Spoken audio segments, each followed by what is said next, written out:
Deuteronomio 8, 1, 11, dice así la palabra del Señor. Cuidaréis de poner por obra todo mandamiento que yo os ordeno hoy, para que viváis y seáis multiplicados, y entréis y poseáis la tierra que Jehová prometió con juramento a vuestros padres. Y te acordarás de todo el camino por donde te ha traído Jehová tu Dios estos 40 años en el desierto, para afligirte, para probarte, para saber lo que había en tu corazón, si habías de guardar o no sus mandamientos. Y te afligió, y te hizo tener hambre, y te sustentó con maná, comida que no conocías tú, ni tus padres la habían conocido, para hacerte saber que no solo de pan vivirá el hombre, mas de todo lo que sale de la boca de Jehová vivirá el hombre. Reconoce asimismo en tu corazón que como castiga el hombre a su hijo, así Jehová tu Dios te castiga. Guardaréis pues los mandamientos de Jehová tu Dios, andando en sus caminos y temiéndole, porque Jehová tu Dios te introduce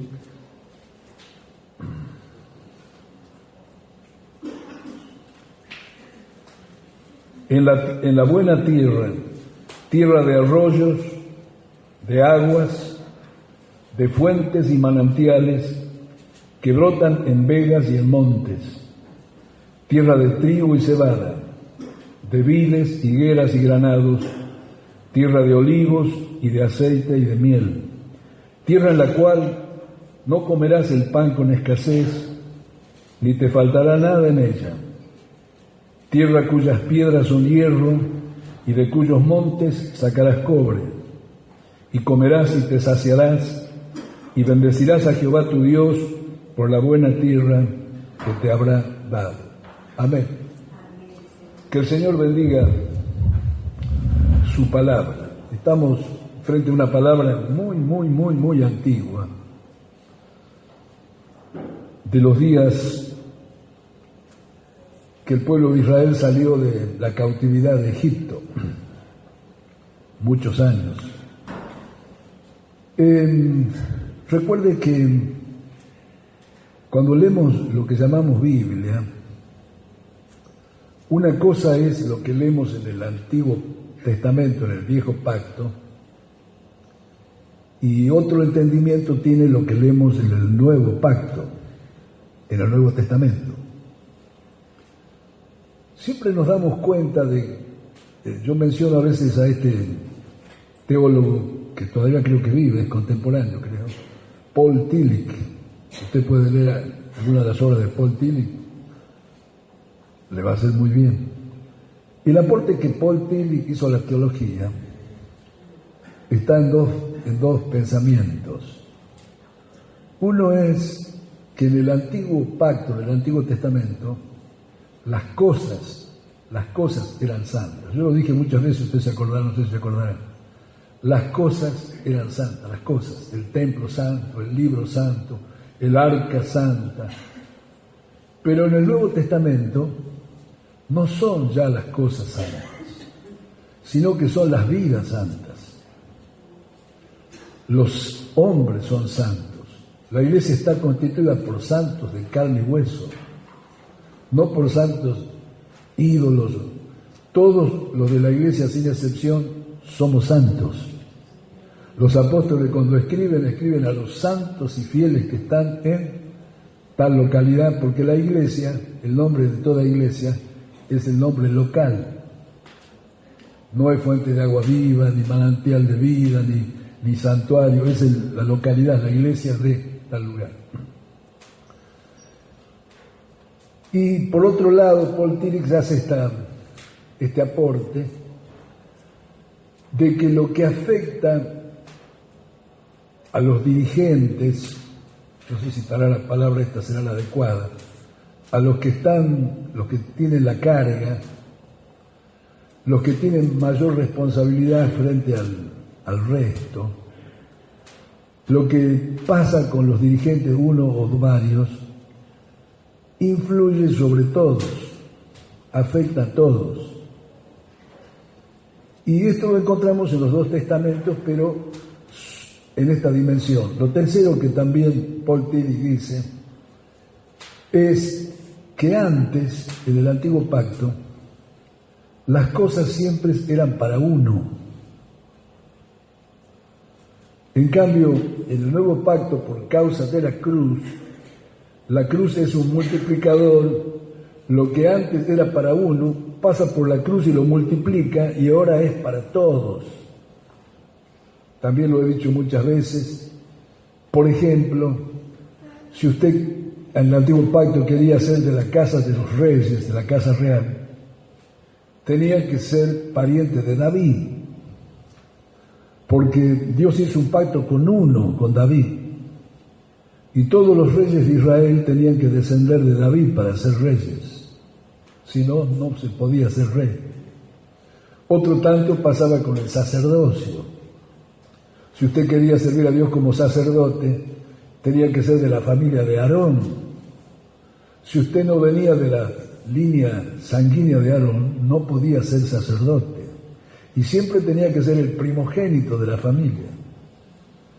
Es decir, que siempre un sacerdote, un rey. Si usted quería ser del pueblo de Dios, tenía que ser de la familia de Abraham. Si usted no era de la familia de Abraham, no tenía la sangre, no era del pueblo de Dios. Y así en diferentes áreas vemos que siempre era uno. Pero vino Cristo, murió en la cruz, y lo que antes era el privilegio de algunos o de unos, ahora es el beneficio de todos. Ahora todos nosotros somos hechos reyes. Si usted lee Apocalipsis capítulo 1, verso 8, dice: porque hemos sido hechos reyes y sacerdotes por la sangre de Cristo. Es decir, que ya no necesitamos tener una genealogía davídica de sangre azul para probar de que somos de la casa real, sino que por la sangre de Cristo nosotros somos reyes. Amén. Y por la sangre de Cristo también somos sacerdotes. No necesitamos hacer una genealogía hasta Aarón. Amén. Bueno, yo quiero manejar estas tres cosas en esta noche porque son verdades fundamentales. Y ya que hablamos de fundamento, para tratar de poner las líneas del pensamiento que quiero compartir, cuando en la Biblia hay doctrinas fundamentales, doctrinas que no se pueden prescindir, por ejemplo, la doctrina de Dios, la doctrina de los ángeles, la doctrina de Satanás, la doctrina del Espíritu Santo, la doctrina de la Iglesia y la doctrina del hombre, doctrinas fundamentales. Cuando usted mira, yo otros años supe compartir, al menos en forma gruesa, sin tener un tiempo, porque cada doctrina lleva horas de exposición y de días. Entonces, cuando miramos la doctrina del hombre, cuando usted estudia la doctrina del hombre, usted llega a la sensación convictiva de que somos un misterio. El hombre es un misterio. Es decir, si lo hacemos personal, si usted lo hace personal, usted dice: yo, la verdad, que soy un misterio. Cuando usted reconoce que es un misterio, lo que usted está diciendo es: yo no me conozco, o al menos lo que yo creo que soy, a medida que vivo la vida me doy cuenta que no soy lo que yo creo que soy. Y cuando usted va conociendo a Dios, usted se sorprende porque usted descubre cosas en su vida que jamás pensó que usted era o que usted pudiera ser. ¿Por qué? Porque se va revelando el misterio. Amén. Y cuando uno no tiene un conocimiento de sí mismo, es muy difícil poder pretender conocer a otro o poder tratar de aportar a otro. ¿Por qué? Porque no, a veces, vuelvo a decir, tenemos un concepto de nosotros mismos errado que no corresponde a lo que nosotros pensamos que somos. Entonces, operamos sobre eso que no somos, como si fuéramos, como si fuera verdad, y los resultados no son redonditos, sino que son conflictivos, no son exitosos. Y decimos, ¿pero por qué? Porque no nos conocemos. Pero cuando usted se conoce y opera según la verdad de Dios que está en usted como hombre, usted ve cosas sobrenaturales y cosas que pasan que jamás pensó que pudieran en usted poder funcionar. Amén. Yo quiero tratar de ser claro y usar despacio las palabras. Dije que cuando hay hombres que tienen, o mujeres que tienen una responsabilidad, que tienen frente a otros, ya sea como dirigentes, como alguien que está llevando una carga representativa de otros, lo que a esa persona le pasa afecta a todos. Y eso todavía funciona así. En el Antiguo Testamento encontramos que cuando David censa al pueblo, él saca la idea de las naciones paganas, de querer saber qué tengo, un balance, saber, dice la gente, quiero saber dónde estoy parado. Dios no opera así. Si usted quiere saber dónde está parado, es que usted está confiando en sus pies. Cuando usted va a hacer una obra de Dios, y yo digo a veces las cosas prácticas, lo he compartido también muchas veces, por ejemplo, si usted quiere hacer eso en su casa, y usted hoy, el día de hoy, usted dice, bueno, ¿cuánto sale el terreno? ¿Cuánto sale el metro cuadrado?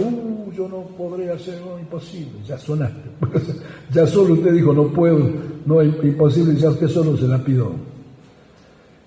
Pero cuando usted dice, Dios proveerá, y usted comienza con una palita haciendo el primer agujero, usted se sorprende porque en el paso de fe que usted da de acción, Dios hace lo que usted no puede hacer.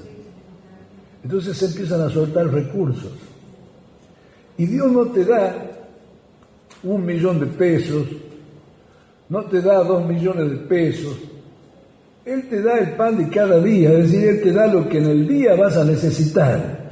Si usted en el día va a poner 5 ladrillos, te va a dar los 5 ladrillos, no te va a dar 15.000 ladrillos.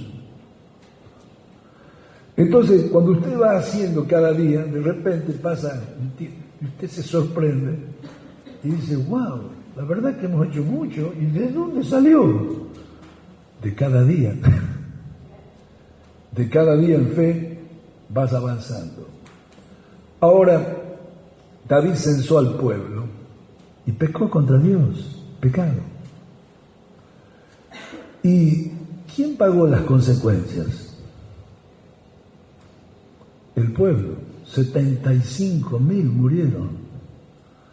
Y cuando David ve su error, el hombre que tenía la responsabilidad sobre los demás, el hombre que era un rey pastor, que tenía un corazón de pastor frente al pueblo, él ve, él dice, Señor, pero mátame a mí, pero no toques al pueblo.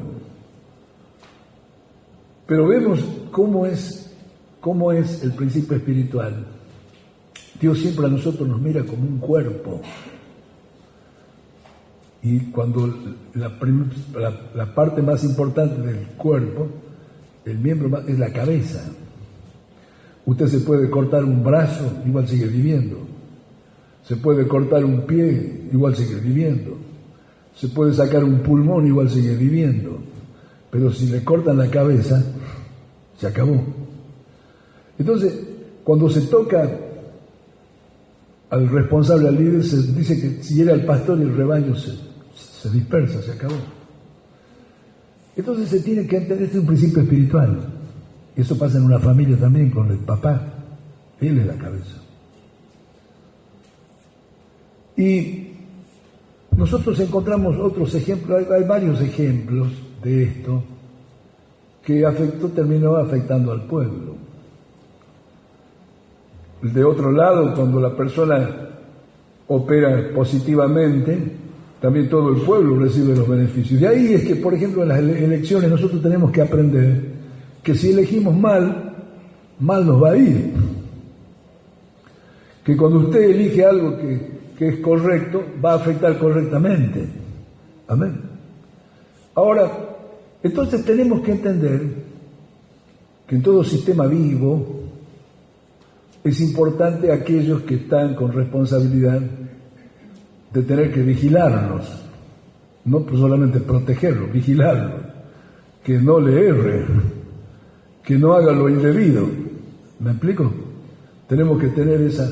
¿Por qué? Porque eso va a ser de beneficio para todos. Amén.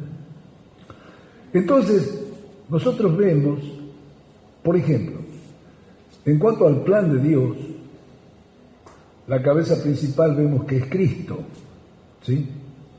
Esto se ve claramente en el Nuevo Testamento y se ve con la revelación que Pablo trae.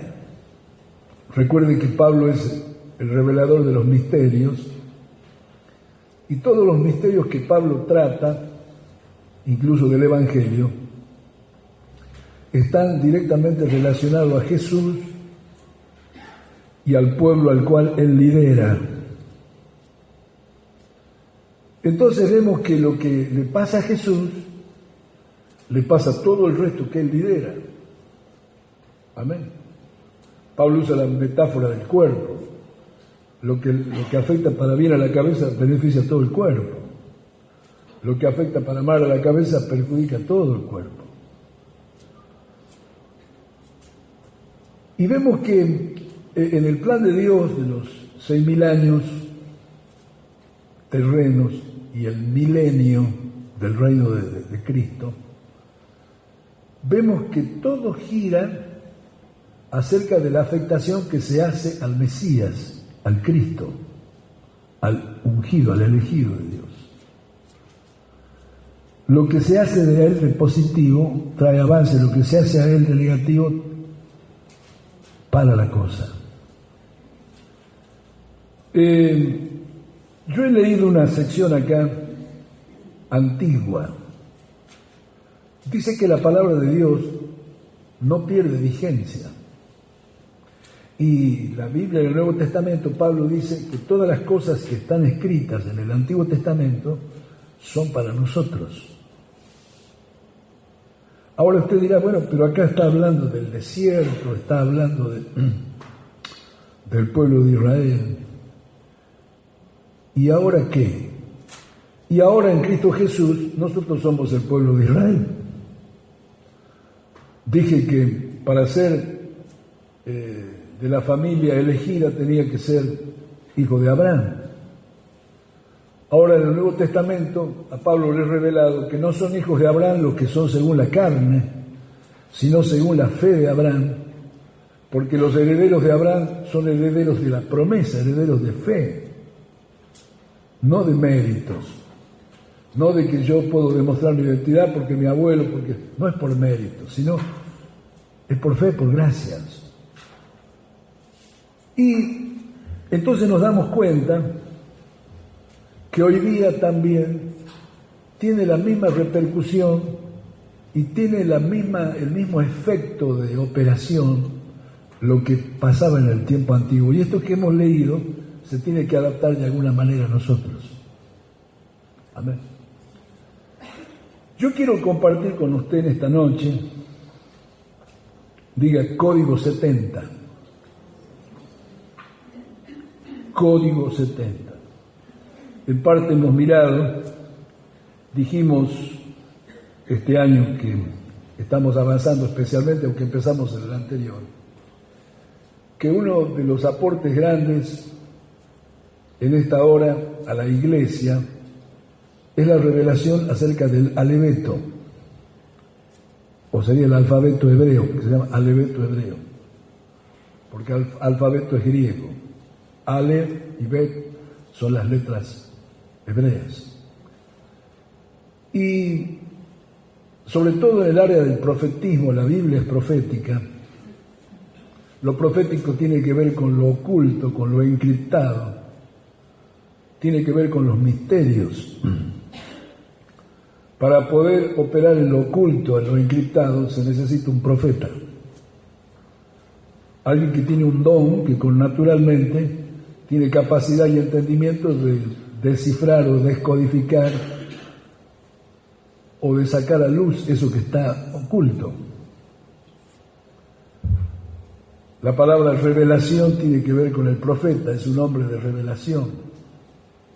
Hay paráfrasis que Pablo usa acerca de la revelación, especialmente en Colosenses.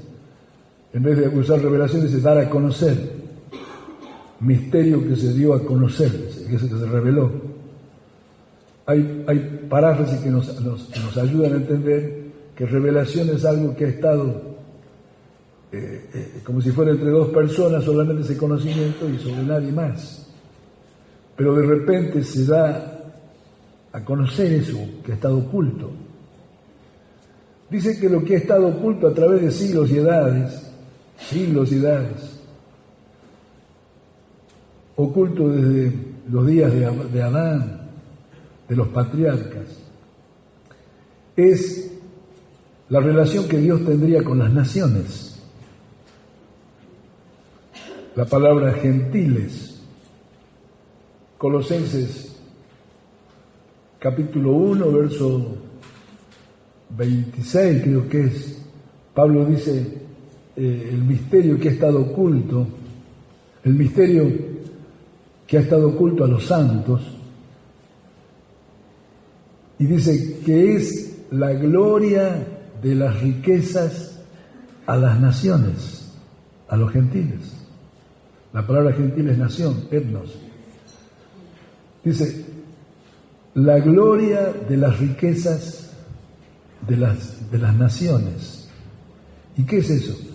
Que es Cristo en las naciones, Cristo en las naciones, la esperanza de gloria. Note la gloria del misterio de los gentiles, la gloria escondida entre los gentiles. ¿Qué es la esperanza de las naciones? ¿Cuál es la esperanza? ¿A qué se refiere? Yo hablé recién del misterio del hombre.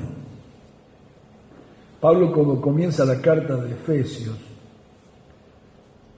y él abre el gran paquete de lo que es toda la bendición de Dios, se da cuenta que el auditorio de santos y fieles no la ven, no entienden lo que él está diciendo, no captan lo que él está hablando. Entonces Pablo se da cuenta que el problema no es que la persona tiene un coeficiente intelectual bajo, o que la persona no tiene una educación quizás primaria o secundaria. El problema es en la mente, en el corazón, que tiene tinieblas, que tiene una venda, está ciego. Entonces, por más que usted le quiera hacer ver, no puede porque está ciego. Entonces él dice, hay que quitar la venda. Y él se da cuenta que el bisturí de cirugía que quita ese velo es un espíritu de Dios, espíritu de revelación, espíritu de sabiduría. Es como quitar la catarata de los ojos. Entonces la persona ahora ve, antes no podía ver. Y esto se tipificó en Moisés. Dios me estaba ministrando estos días cosas que yo no había entendido. Dios le dio hubo dos tablas en el monte Sinaí. Las primeras tablas las confeccionó Dios. Dios es el que las formó y las escribió de ambos lados y se las dio a Moisés. Y Moisés bajó con esas tablas que Dios hizo, que Dios escribió, bajó, y cuando encontró al pueblo adorando al becerro, entró en ira y en la ira Moisés rompió las tablas que Dios les dio en una roca, por causa del pecado del pueblo. Las tablas de Dios que Dios hizo, que Dios escribió, se rompieron. Esas tablas estaban escritas por el dedo de Dios, por Dios mismo. Entonces el pueblo de Dios queda sin ley de Dios. Y Dios le da una segunda oportunidad y lo invita a Moisés a subir nuevamente al Sinaí, pero en esta oportunidad le dice que Moisés es el que tendrá que trabajar, sacarlas, hacer él las tablas y escribirlas él. Entonces esas segundas tablas no son tablas que Dios formó, son tablas que Moisés formó y no están escritas por el dedo de Dios, están escritas por el dedo del hombre.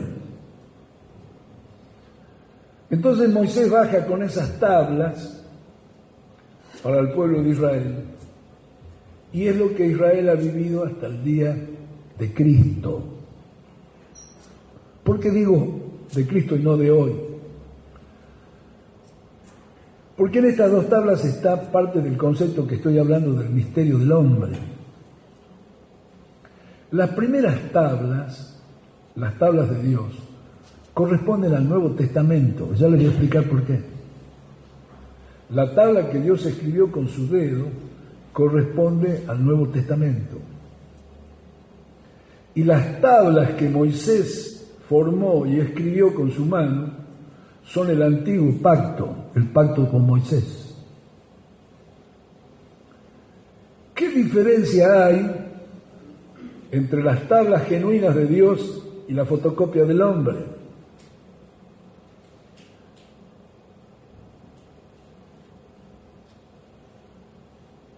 Que en esta ocasión Moisés tuvo que recordar lo que Dios había dicho. Pero, ¿qué pasa? Hay una cosa muy importante. Las tablas que Dios dio, las genuinas, son las tablas de la revelación.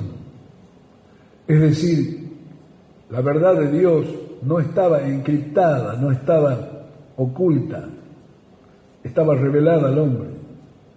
Pero el pecado del pueblo, la ira de Moisés, rompió esas tablas y las tablas de Moisés están encriptadas, están ocultas. La verdad de Dios al leer a Moisés tienen un velo.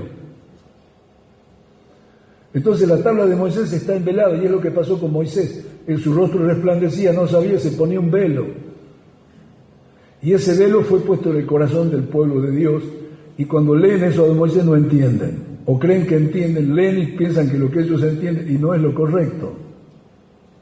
Por eso dije que nosotros somos un misterio y tenemos un concepto de nosotros mismos muchas veces que pensamos que somos. Y cuando vamos caminando con Dios nos damos cuenta que no, nos vamos descubriendo a nosotros mismos, vamos descubriendo cosas que no las entendimos. Y, claro, esto es lo que soy, y no lo que yo pensaba que era. Dice que Cristo en nosotros, en las naciones, es la esperanza de gloria.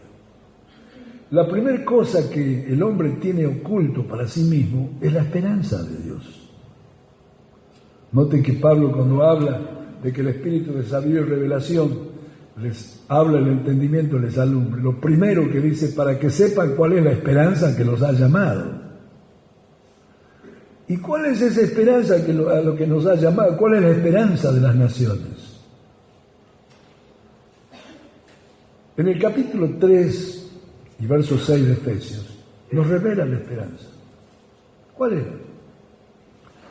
Dice que los gentiles, las naciones, son copartícipes de la herencia y miembros del mismo cuerpo y copartícipes de la promesa. ¿Y a qué hace alusión estas tres cosas? Estas tres cosas hace alusión a que en las naciones, en los gentiles, Dios tiene su familia, Dios tiene su pueblo, y la única manera que Él puede extractar entre las naciones cuáles son sus hijos es a través de Cristo. Cristo, cuando se revela a un hombre, a una mujer, te está trayendo a la familia de Dios. Por eso es que cuando usted y yo conocemos el Evangelio, lo primero que nos sorprendemos es decir, ¿por qué a mí? ¿Por qué no a mi hermano? ¿Por qué no a mi papá? ¿Por qué se me reveló a mí? Y muchos de la mayoría de nosotros nos sorprendemos porque precisamente no somos los mejores de la familia, sino que siendo quizás el hijo pródigo, el que abandonó la casa, la oveja negra, usted dice, debe estar equivocado, acá tiene que haber un error, porque usted tiene un concepto de usted equivocado, usted piensa que es la oveja negra, pero Dios no te ve como oveja negra. Entonces se nos va revelando la vida al caminar con Jesús. Ahora, lo que he leído en Deuteronomio, dice, por esta causa, ¿sabe que esta palabra la recibí el sábado a la mañana, a las 5 de la mañana me desperté? Cuando yo escuchaba anoche los testimonios, la verdad que yo decía, pero qué superhombre que somos, todas eran cosas buenas, no he hecho nada malo. Todos cometemos errores. Todos hemos hecho malas sumas alguna vez, o usted siempre sumó bien. Bueno, y es bueno que recordemos lo bueno y no lo malo. Algunos hacen al revés, el mundano siempre se recuerda de lo malo. Se recuerdan tanto de lo malo que no pueden perdonar, que no pueden avanzar en la vida y hasta se enferman. No es una enfermedad física la que tienen, aunque la quieren curar con remedio, porque la enfermedad es psíquica, es en el alma. ¿Por qué? Porque tanto énfasis en lo malo, olvídese de lo malo. Piense en lo bueno, siempre a todos nos pasa algo bueno. ¿Hasta cuándo vamos a pensar que a mí no me quieren, que yo no pude estudiar, que a mí no me trataron como a mí? Entierre eso, piense en lo bueno, el día que conoció a Jesús, piense el día que se bautizó, que recibió el Espíritu Santo, o las cosas que le pasaron. Amén. Ahora, en Deuteronomio dice Dios que Él como Padre. Mire, hay una cosa más. Dije que la tabla primera es el Nuevo Testamento. ¿Por qué? No sé si usted se dio cuenta que en el Nuevo Testamento nunca hablan de Jehová. Nunca se refieren a Dios como Jehová. No sé si se dio cuenta de eso. ¿Se dio cuenta o no? ¿Por qué? ¿Por qué se acabó Jehová y todo el Antiguo Testamento Jehová, Jehová, Jehová, Jehová, Jehová? Que es Yahweh en realidad. ¿Por qué? Porque el Antiguo Testamento está velado y Yahweh en realidad no es Dios totalmente revelado. Está encriptado, es un misterio. Jesús lo dice en San Juan, dice, ustedes dicen que vieron a Dios, ustedes no conocen a Dios. El unigénito Hijo que está en el Padre, Él es el único que conoce a Dios. Y Él le ha dado a conocer. Así que, y Elías, no conoció, y Moisés no vio sus nombres, no conoció a Dios. Una cosa es que usted vea una foto, otra cosa es que usted entienda lo que la persona piensa, siente adentro. No se queda con el formato y no con el contenido. ¿Qué es más importante, el contenido o el formato? Pero en el Nuevo Testamento Jesús nos revela, y no se refiere a Yahweh, se refiere al Padre. El Padre, cuando les enseña a orar, no le dicen, digan Jehová, Jehová. No, le dicen, Padre. Lucas lo hace individual, dice, Padre mío. Porque Padre nuestro, bueno, lo comparto, pero decir Padre mío es un grado de fe grande. Es decir, mi papá es Dios.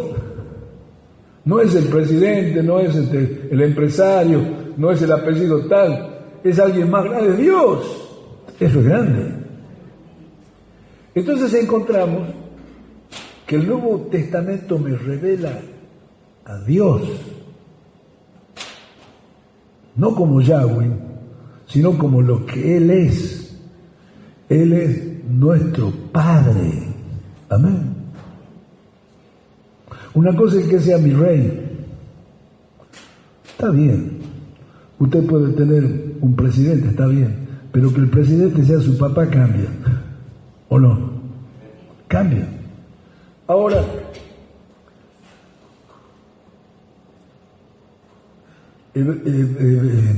Deuteronomio 8 nos lleva a la historia del pueblo. ¿Sabe qué? Sabe que el hombre no es el varón solo, ¿sabes? Tampoco es la mujer sola. El hombre es varón y mujer los hizo. El hombre es un elemento binario. Todo lo que Dios creó es un elemento binario. Usted no puede despegar cielo y tierra. Imagínese una tierra sin cielo. Imagínese un cielo sin tierra. No puede, son partes de un mismo bloque, pero de distinto polo, de distinta manifestación. El hombre que Dios creó, varón y hembra los creó al hombre. Entonces usted, yo y usted, sea varón o mujer, usted es hombre el día que usted tiene su media naranja. Ahora es una naranja. Antes era mitad nada más. Pero ahora su vida cobró entereza, cobró significación, porque usted está completo. El hombre sin la mujer es incompleto, y la mujer sin el hombre está incompleta. A media máquina, y algunos menos de media máquina. Pero cuando usted se casa, hace al hombre. Amén. Y me llevaba a mi mente, yo me casé en el 76. ¿Está bien, hermana Ana María? 24 de abril del 76. En realidad 76, 77, porque contando bien los días. ¿Y sabe qué? 2017. Han pasado unos añitos. ¿Cuánto? 40 años. Entonces Dios dice, te traje estos 40 años por el desierto. Desde que te casaste, comienzas un desierto. Y te probé. A ver, ¿cuántos hay casados acá? ¿Hubo pruebas o no hubo pruebas? Te hice tener hambre. Dios, diablo, no, Dios propio, no, Dios. ¿Y para qué te hizo pasar por el desierto, te hizo pasar hambre, te probó? ¿Para qué? Para revelarte a ti mismo, para que sepas lo que tienes adentro, para que sepas quién eres. No se puede conocer una persona cuando todo se tira manteca al techo. A las personas se las conoce cuando el zapatito me ajusta y la media me da calor. A las personas se las conoce en el momento difícil. En el momento fácil todos siguen a Dios. Cuando Dios reparte golosina, te sana, que este que cae, que el otro, están todos contentos. Pero cuando Dios te ajusta el zapato, la gran expansión, ¿quiénes quedan? Lo verdadero, lo genuino. Amén. Entonces Dios dice, yo me doy cuenta, hermano, este año llegamos a 40 años. 40 años. Es decir, después de los 40, ¿qué viene? Vuelva, estoy hablándole de Israel. Te traje estos 40 años por el desierto. Después de los 40, ¿qué viene? Fuerte. Muy bien, dice Susana. Entras a la tierra prometida. ¿Y qué es la tierra prometida? Recién lo leímos, vuelvo a leer. Tierra que tiene arroyos, aguas, manantiales, fuentes, en los montes y en los valles, en las vegas y en los montes, que tiene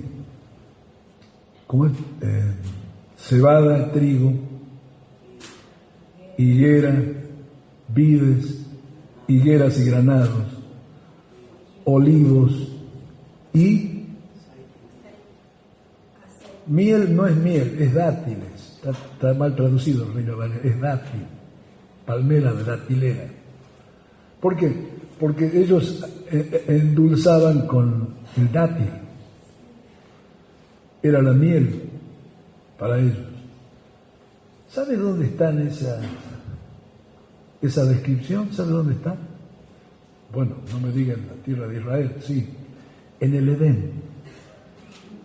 La tierra del Edén, de Israel, tiene el código Edén. Yo hace un par de años, hace un año y medio, empecé a ver en Córdoba qué de estas cosas hay. ¿Sabe qué? Hay de todas estas cosas en Córdoba. No sé si usted se dio cuenta. Quiere decir que Córdoba, dentro de Argentina, tiene código de Edén. ¿Y qué nos dice Dios? Yo te traje a esta tierra que fluye leche. Ahora, escucha, si yo tengo la mente tapada y el corazón duro, no voy a ver lo que la tierra tiene. Entonces cuando eso pasa, ¿sabe qué? Yo rechazo la tierra, maldigo, me quiero ir de la nación, me quiero ir del país, me quiero ir de la ciudad, se quieren ir. Algunos nacen con ese código ya de huida. Hay naciones vecinas, que lo escuché a ellos, a sus pensadores, dicen los chicos que nacen acá en esta nación, ya nacen con una genética que saben que se van a ir del país, que llegan ya adolescentes, se van del país. Y así pasa, y hasta el día de hoy. Porque piensan que en esa tierra no tienen futuro. Y no voy a dar el nombre de esa nación. Y en esa nación, en el lugar donde yo escuché eso, era un paraíso. Pero había agua, pero en abundante, pescado, frutas del monte, impresionante. Y yo digo, ¿y se van de este vergel? ¿Por qué? Corazón duro. Diga, tiene que aceptar, lo hemos hecho otra vez, hágalo de vuelta. Acepte que la tierra que tú pisas es la tierra que Dios te da, es la tierra que fluirá leche y miel para ti. Todo lo que tú necesitas, esta tierra te lo va a dar. Pero si usted lo reconoce y lo acepta, si usted tiene el corazón duro y la visión cerrada, no te va a dar ni una gota de agua. Porque lo que usted rechaza lo canceló totalmente, pero lo que usted acepta lo potencia y todo el potencial que tiene viene sobre usted. Amén. Ahora, eso viene después de 40 años de prueba. 40 es número de prueba. 40 es número de prueba. ¿Hay alguno de 40? Se termina tu ciclo. Estos 40 años ha sido prueba, examen, prueba, examen. ¿Le gusta que le tomen el examen? Saque la hoja. Porque Jesús nos llevó 40 días al desierto para probarlo por el diablo. El diablo era el profesor que le tomó examen. Saca una hoja, Jesús le tomó examen. Se sacó 10.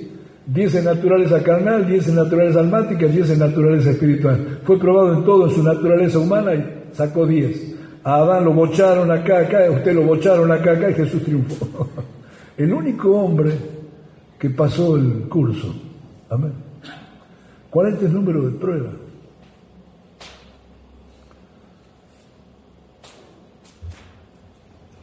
Pero, código 70, diga. Código 70. 70 es un número de conjunción. Es un número compuesto. Compuesto por la conjunción 7 y 10. Diga, se llama sefirot, dimensiones, se llaman dimensiones. 2 dimensiones, la dimensión 7 y la dimensión 10. Y en el alfabeto hebreo corresponde a la 7ª letra y a la 10ª. ¿Sabe una cosa que usted descubre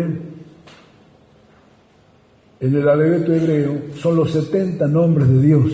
Diga, 70 nombres de Dios. Hablé de que en el Antiguo Testamento lo conocían como Jehová, Yahweh. Hablé que en el Nuevo Testamento lo conocemos como Abba, el Padre. Aparentemente, Yahweh es el Dios encriptado, oculto, no está todo el potencial.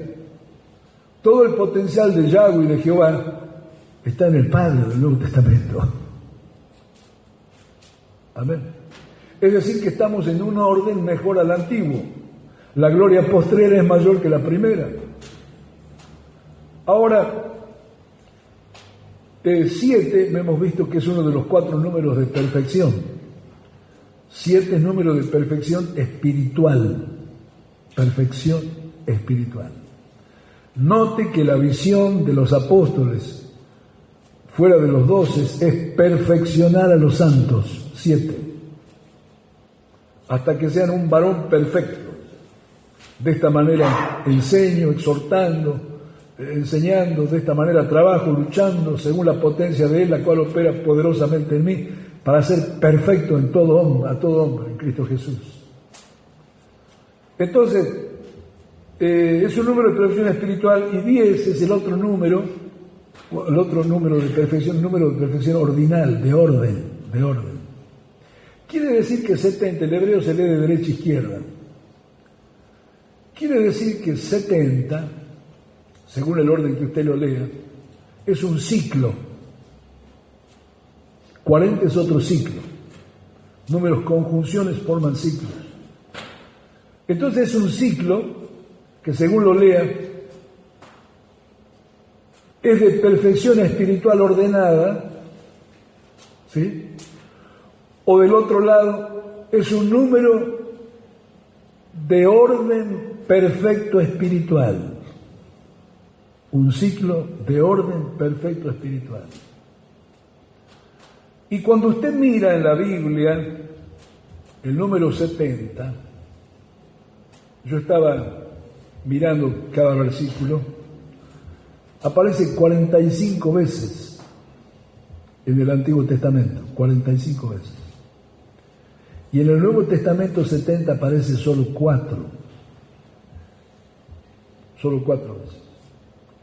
Las 4 veces que aparece en el Nuevo Testamento, la primera aparece en Mateo capítulo 18, verso 28, donde habla del ciclo perfecto de perdón. ¿Cuántas veces perdonaré a mi hermano? 70 veces 7. Es un hebraísmo. 70 veces siempre, es decir, siempre. Lo que está diciendo es, siempre tienes que perdonar a tu hermano. Pero ¿por qué el hebraísmo dice 70 veces 7? Note la presencia del 7 y del 70, del 10 en el 70. Si usted multiplica 70 veces 7, le da 490. Hemos estudiado, ¿se acuerda de los ciclos? Los estudiamos este año. Este año, no, el año pasado, al final, los ciclos. ¿Se acuerda del Picardi? Está aquí. ¿Se acuerda de los ciclos o no se acuerda de los ciclos? ¿Se acuerda de los ciclos de Israel? ¿Cuántos son? 4. 4 ciclos de 490 años. Recuerden que Dios programó, diseñó el tiempo del hombre, el tiempo de la humanidad, en 6.000 años en la tierra, y luego el reinado de Cristo del milenio terrenal, 7.000 años, y todo se acabó. Nuevo cielo, nueva tierra. En ese programa de Dios hay 4 ciclos para el pueblo de Israel, para el pueblo de Dios. Y hoy en Cristo Jesús también entramos nosotros. 4 ciclos de 490 años. Recuerde que dijimos que el primer ciclo de 490 comienza del nacimiento de Abraham hasta el Éxodo. El segundo ciclo, y hemos hecho, hay ciclos que en este ciclo es de 515. Y decimos, pero ¿cómo si son 490? Lo que pasa es que los 13, 15 años que Abraham tuvo a Isaac, a Ismael no cuentan porque se salió de la voluntad de Dios. La voluntad de Dios no era que hiciera una religión, que hiciera delantal de hojas de higuera, que es Ismael, sino que era Isaac, el hijo de la promesa. Entonces el tiempo que usted se sale el tiempo de Dios, recuerda que es Kairos, y el tiempo de los hombres es Eón. Cuando usted se sale de lo que es la voluntad de Dios para usted, usted está transitando el tiempo Eón. En ese tiempo usted se envejece, pierde fuerzas. Pero cuando usted está en el tiempo Kairos de la voluntad de Dios, usted está en el tiempo en el cual usted potencia, está caminando la voluntad de Dios, y ese tiempo cuenta, porque es de propósito, de sobrenaturalidad, usted no envejece. Entonces, esos 4 ciclos de 490, el segundo va del Éxodo a la inauguración del templo de Salomón, luego del templo de Salomón a la dispersión babilónica, y el último de la dispersión babilónica hasta la segunda venida del Mesías. Luego lo estoy generalizando, hemos hecho un gráfico, hemos mostrado bien. Mire qué notable, 70 años tenía Taret. Taret terminó un ciclo de 70 años y engendra a Abraham. Miren, después de 70, ¿qué? La tierra prometida. 70 años tiene Taret y engendra a Abraham. 70 años es el juicio de Dios sobre la nación del norte, sobre Efraín, sobre el reino del norte, sobre las 10 tribus. Y terminado ese ciclo de 70, ¿qué viene? La liberación. Y cuando viene la liberación, todos ellos se han multiplicado en las naciones. Y terminado esa semana de 70,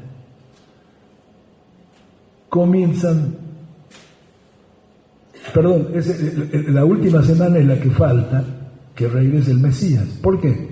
Porque Israel en la última semana se sale del propósito de Dios. Recuerden, mire, otra cosa más. Escuchen. 2017, ¿se acuerdan? Estamos hablando de 2000, yo hablé de 76 al 2010, son 40 años para nosotros, para mi esposa y para mí. Es decir, tiempo de prueba. Pero cumplimos 70. Se termina el ciclo de perfección espiritual. Y este 2017, ¿se acuerda de la estrella de Belén? Este año aparece de vuelta la estrella de Belén, que va a aparecer en los últimos meses de este año. Que en realidad no es una estrella, es una conjunción de los planetas importantes, como Júpiter, que representa Israel, Saturno, el reino, y esa alineación con el Sol produce una luz en el cielo que parece una estrella, pero no es una. Y ese fenómeno se da cada 2000 años. La última vez que se dio fue en Cristo, hace 2000 años. Y antes de Jesús, 2000 años atrás, con Abraham, cuando Taré, alrededor de 70 años, terminación del ciclo, nace Abraham. Pasan 2000 años, aparece de vuelta la estrella en los días de Jesús y nace el Mesías. Nace la raíz del pueblo de Dios, Abraham, el patriarca, el padre de la nación, y acá nace el hijo de Abraham, por la fe, que establece la nación espiritual. Es decir, que en este 2017 va a nacer alguien que representa a Abraham y que representa a Jesús. Que se da la conjunción del padre del pueblo, del antiguo pueblo de Israel y del nuevo pueblo de Israel. Es la expresión de la fusión de Jesús y Abraham. ¿Y en qué se materializa eso? En el cuerpo de Cristo.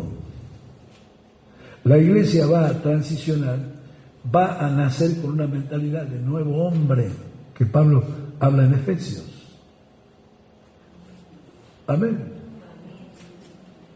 Este 2017 se cumplen 70 años desde que las Naciones Unidas, atrás de la declaración de Lord Balfour, reconocen a Israel como Estado en el seno de las Naciones Unidas. Reconocen a Israel nuevamente después de casi 2000 años de no tener tierra. Eran una nación, pero si no se tiene tierra no es Estado. Israel reconoce, vuelve a su tierra, y se forma nuevamente el Estado de Israel. Es lo que quieren hacer ahora los palestinos, que no existe los palestinos, no existe, eso es una creación de uno de los Césares. Quieren hacer el Estado de Palestina, quieren que los reconozcan. Pero lo que realmente existe allí es el Estado de Israel. Y este año se cumplen 70 años desde 1947, la declaración de Balfour, el 19 de noviembre. Luego, a los 6 meses, 7 meses, el 14 de mayo del 48, Ben Gurión, en la Knesset, escribe ya la independencia y declara el Estado de Israel, que le caen las naciones árabes, y en 7 días Ben Gurión los decapitó. Ben Gurión, Moshe Dayan, el general Moshe Dayan los decapitó en la guerra de los 6 días. Ahora, se cumplen en este 2017 70 años. Quiere decir que Israel, hablando del pueblo hebreo, mire, hay una cristianización del pueblo hebreo que nosotros no tenemos idea. Pero ¿cuántos rabinos son mesiánicos? Como nunca, es impresionante. Entonces, este año en Israel se va a gestar algo, porque se cumplen los 70 años del ciclo de perfección, y así como entraron, después de los 40 años, entraron a la posición de la tierra. Ahora algo va a pasar tremendo. Amén. Recuerden que ya todo el material y toda el programa de obra para el tercer templo está hecho, está suplido. Ya están hechos el arca, están hechos las columnas, todo está terminado como era. Falta nada más que la cúpula de la roca, aunque tampoco molesta la cúpula de la roca, porque el templo está 70 veces corrido de la cúpula de la roca. Pero no sabemos qué va a pasar, algo va a pasar. Amén. Pero quiero decir, hermano, esto. Este 2017 es un año muy profético, muy tremendo. Amén. Y creo que nosotros hemos entrado justamente, aunque el Salmo 90, 91 dice que la vida del hombre son 70 años, diría, bueno, pastor, vamos al funeral el año que viene. Aunque dice que los más fuertes son 80. Pero usted mire que algunos han vivido más de 100 años, 120 años. ¿Por qué Moisés vive 120 años? ¿Por qué Jacob vive 147 años? Moisés tiene 3 ciclos, 40, 40, 40. Es decir, ciclos 40 de examinación, 40 de vueltas de examen, lo viven examinando. Y a Moisés nadie lo vio muerto. Nadie lo vio muerto. Claro que murió porque Dios dice que murió, pero nadie vio su cuerpo muerto. ¿Por qué? Porque su cuerpo empezó a glorificarse. Ahora, quiero que nos centremos en esto para que operemos hoy. Cuando en un líder se cumple una etapa y se entra, todo el potencial que viene sobre todo el resto. Amén. Yo creo con todo mi corazón. Yo sé que esta es la tierra prometida para nosotros. Yo sé que ya no, antes la tierra prometida era, en el Antiguo Testamento era la tierra de Israel. Usted si quería tenía que ir ahí, pero en Cristo Jesús la tierra prometida se ha multiplicado. Y cada lugar donde Dios pone a su iglesia se transforma en la tierra prometida. Y Dios nos fundó. A esta iglesia no la fundamos nosotros. Dios nos usó, pero fue Dios el que salvó, fue Dios el que hacía milagros, fue Dios el que operó las cosas, fue Dios el que soltó las economías, fue Dios. Usted sabe que muchas veces estamos patos y Dios nos abrió puertas en muchas áreas. Amén. Y todavía Dios no está muerto. Y usted ni yo tampoco. ¿Cómo se siente? ¿En un tiempo eón o en un tiempo kairos? ¿Cómo se siente? ¿En un tiempo de envejecimiento o en un tiempo de rejuvenecimiento? Amén. Aleluya. Gloria a Dios. Entonces, miraba, hermano, la primera vez que aparece en el Antiguo Testamento, la palabra 70, se refiere a Lamed, sexto desde Caín. Y Lamed usa el jingle hebreo, 70 veces 7. Porque el padre de Lamed dijo que si alguien lo maldecía a él, sería vengado 7 veces. Y el hijo dice, si a mi papá dijo que si yo 70 veces 7 alguien que me maldiga me voy a vengar. Note que ese está usado negativamente como comienza. Pero no termina negativamente. La última vez que aparece en el Antiguo Testamento es en Zacarías. Y allí en Zacarías hace alusión a los 70 años que el pueblo de Israel cumple para que todo se restaure, que es la venida del Mesías. Note cómo comienza negativamente, pero Dios lo termina positivo. Y entre medio de ellos es impresionante cómo, recuerde que también en el Antiguo Testamento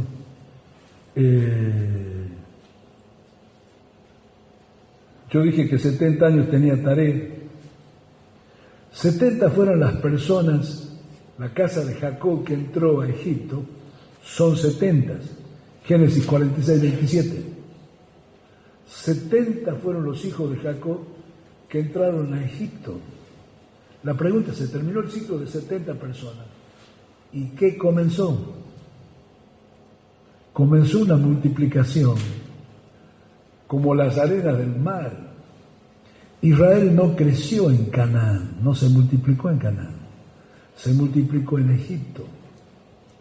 En el sentido patria, como lo entienden algunos, la casa de Jacob son egipcios.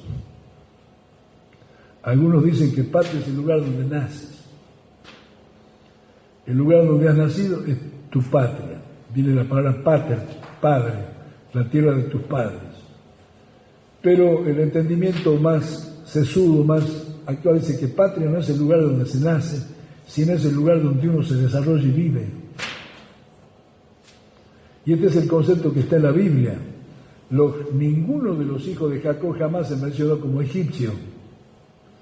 Ellos siempre mantuvieron su hegemonía de paternidad hebraica, hebreos. No es patria el lugar donde naces, sino que el lugar donde te desarrollas. Y ellos, aunque estaban en Egipto, la tierra de José era tierra de hebreos. Amén. Y la tierra de hebreos y la tierra de Faraón siempre hubo una diferencia.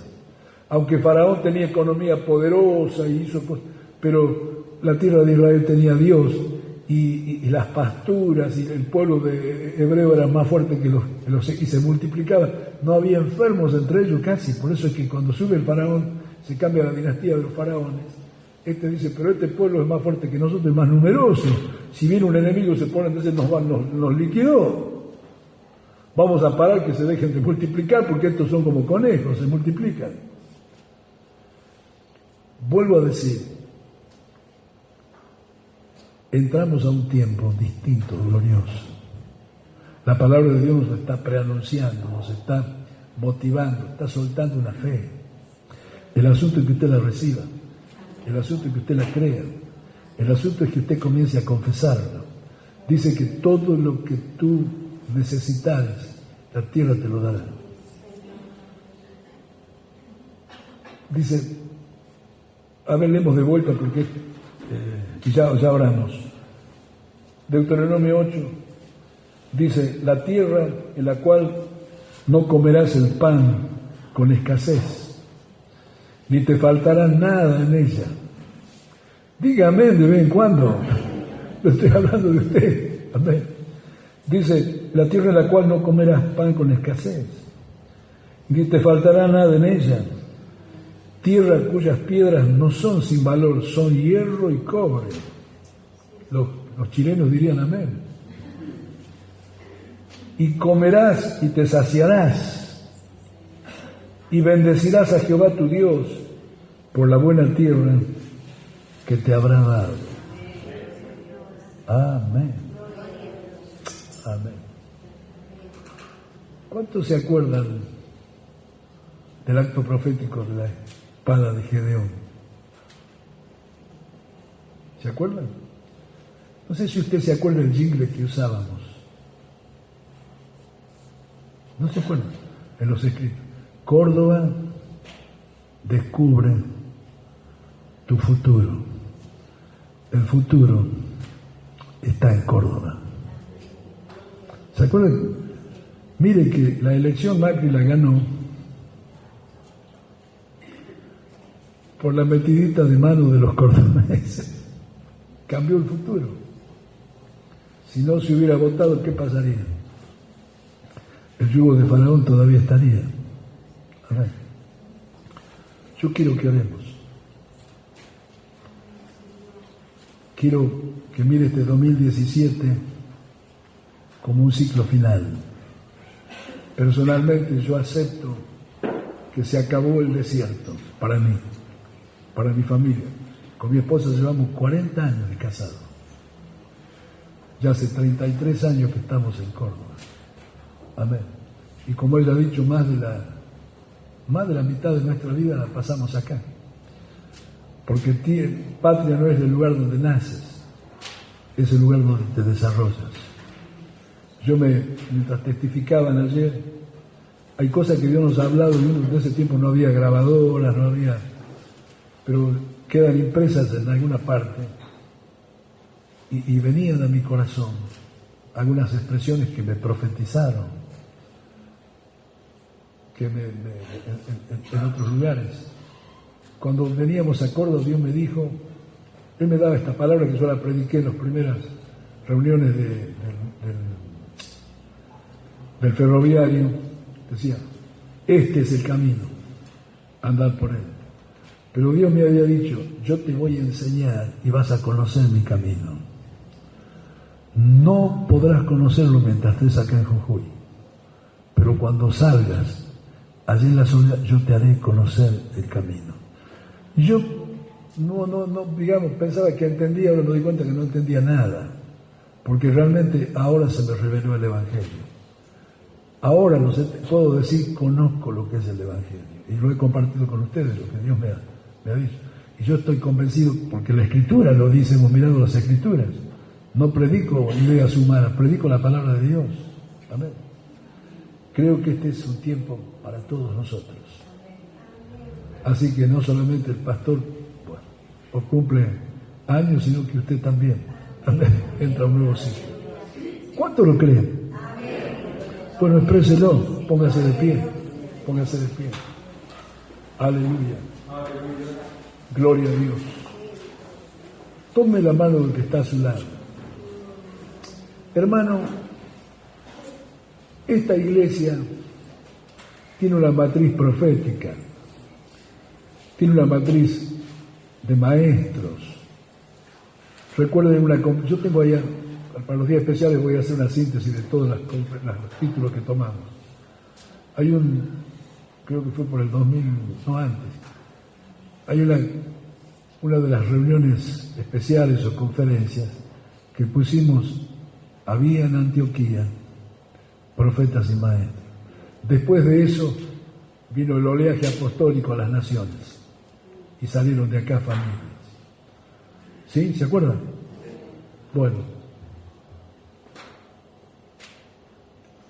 hoy estamos en mejores condiciones de una obra apostólica, porque nosotros hicimos una obra apostólica pero con anteojos denominacionales, con diseños humanos, no con diseños de Dios.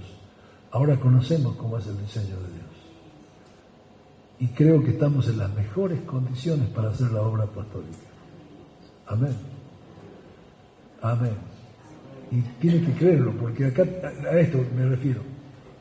Profetas y maestros. Por causa de que hay profetas y maestros, una iglesia de matriz apostólica o misionera, como se usa humanamente, tiene que tener profetas y maestros. Una iglesia que no hay profetas y maestros, no hay obras misioneras. No se necesita una gran congregación para ganar naciones. Una pequeña congregación donde hay profetas y maestros es la matriz apostólica. Nace, surge. Y eso está acá, y acá usted tiene que soltarse. Los que profetizan, yo sé que algunos profetizan, me llama la atención que cuando estamos no profetizan, pero va a otro lado, a otro lugar acá y profetizan. Entonces, ¿qué pasa que no profetizan? Tiene que soltarse. Acá hay maestros, tiene que soltar su maestría. Amén. Oramos al Señor. Señor, unimos nuestra fe. Yo voy a pedir a mi esposa que venga, nos vamos a poner de acuerdo entre los dos. Amén. ¿Vamos a poner de acuerdo? Amén. Vamos a comenzar un nuevo ciclo. Levante su mano. Padre querido, estas verdades que tú has ido soltando en nuestro espíritu, que los primeros sorprendidos de esta enseñanza somos nosotros mismos, porque no nació en nuestra mente, no nació en nuestros sueños, se engendró en tu palabra, en tu espíritu, y tu palabra se abre y nos sorprende la luz que viene. La creemos en esta noche, lo que hemos hablado, lo que hemos entendido. Decimos amén al Espíritu Santo, decimos amén al Padre, confesamos que entramos a un nuevo ciclo. Se cerró un ciclo de 70. Así como después de 70 años volvieron a la tierra, volvieron a casa, también nosotros entraremos a la tierra que fluye leche y miel. También nosotros entraremos a ese lugar de multiplicación. 70 entraron a Egipto y se multiplicaron como las arenas del mar, como las estrellas en el firmamento. Confesamos que este fruto, esta fe, ha caído en esta tierra cordobesa, en nuestros corazones, y lo veremos. Y esto no es privativo solo de nuestra congregación, porque en esta ciudad hay siervos tuyos, hay hermanos que están también en otras congregaciones que son tan hermanos como nosotros, por lo cual nos sumamos a esos amenes, nos sumamos a esas voces de fe y confesamos desde este rincón de Córdoba que un nuevo ciclo para la Iglesia como cuerpo de Cristo comienza ahora. Este 2007 será matriz generadora del nacimiento de un hombre glorioso, donde Abraham y Jesús se han de formar como una conjunción poderosa en el nombre de Jesús. Gracias por vivir en este día. Gracias por ser parte de tu iglesia. Gracias por vivir en esta tierra que tú nos has traído. Así como nosotros no elegimos a nuestros padres, así como nosotros no elegimos a nuestros hermanos, así como nosotros no elegimos el lugar donde vamos a nacer, tú nos lo das. Tú nos has dado esta tierra, tú nos has dado este lugar, y decimos que tú haces todo bien, y decimos amén a ti, Señor, que el desierto se acabó, que el tiempo de prueba se acabó, que viene el día donde los 7 árboles del huerto y los riegos del huerto fluirán sobre esta tierra, fluirán sobre estas ciudades, fluirán sobre las casas y las familias de los hijos de Dios, y comeremos hasta saciarnos, y no nos faltará nada, como está escrito, en el nombre de Jesús.